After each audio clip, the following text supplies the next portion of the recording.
Și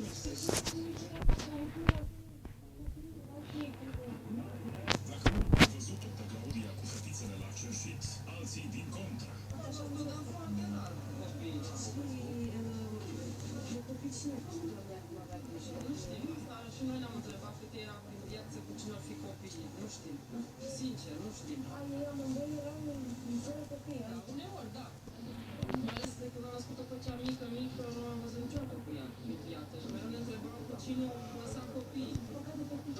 Și la cine toată viața. O și toată lumea, nu? Dar lumea o știe că de ani de zile. Cerșește pe aici. Cerșește? Păi da. Așa am auzit și noi. Fetița aia mare, nu? Fetița aia mare, în brațe, acum ceva familie. Vine și băută pe aici? Foarte bun.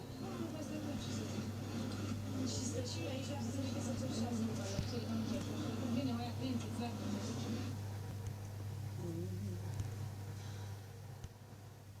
O să vorbim în câteva clipe despre ceea ce spun oamenii de acolo de cartier de la voi, însă la telefon este o telespectatoare, o doamnă care se uită la emisiune. O să rog pe colegii mei să... Așa, doamna Daniela. Daniela, bună seara. Bună seara. Ne ascultăm, Daniela. Știu că are un... Nu-mi permit să plece. Ea are două făcuți, atât de frumoase și foarte drăguiele.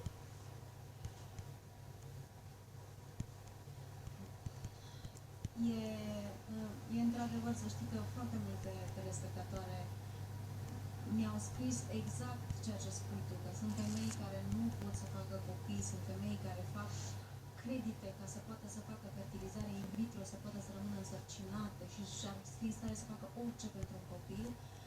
Și ea, care are acești copii atât de frumoși, nu are grijă de ei. Îmi pare rău că te-a tulburat povestea asta și să ai grijă de tine și cu credință în Dumnezeu să fie bine. Și da, sunt și astfel de femei, știu, nu pot să înțeleg. Vezi? Te rog. Eu să mă ajute să schimb și în fiecare zi cu casă să pot să schimb. O să reușești, trebuie să fii optimistă și gândește-te că o să aduci pe lângă un copil sănătos și că o să fii o mamă, sunt convinsă că o să fii o mamă foarte bună. Mulțumesc. Îți mulțumim pentru telefon. Claudia, despre asta e vorba, nu știu dacă tu înțelegi. Mi-ar plăcea să pot să înțelegi ce înseamnă iubirea de mamă, ce înseamnă, știu, ai fost un copil amărât și n-ai avut parte de iubirea de mamă. Dar pentru că tu n-ai avut parte de așa ceva, nu-ți privi. Ai două mâini, ai două picioare, ești o femeie sănătoasă, lasă toată pasiunea care te să le faci. Tu nu ai nevoie să te prostituezi. Uite, bărbatul tău o să se angajeze, o să aducă bani în casă, trebuie să stai de te ocupe copiii tăi.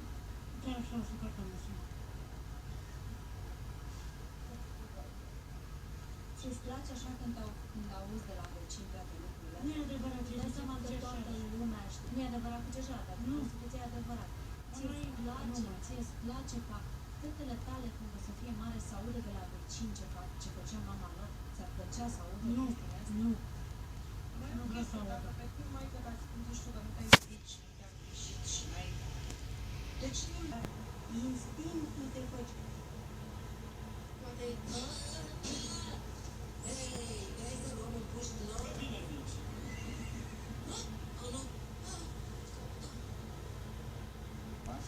Acum să țin minte.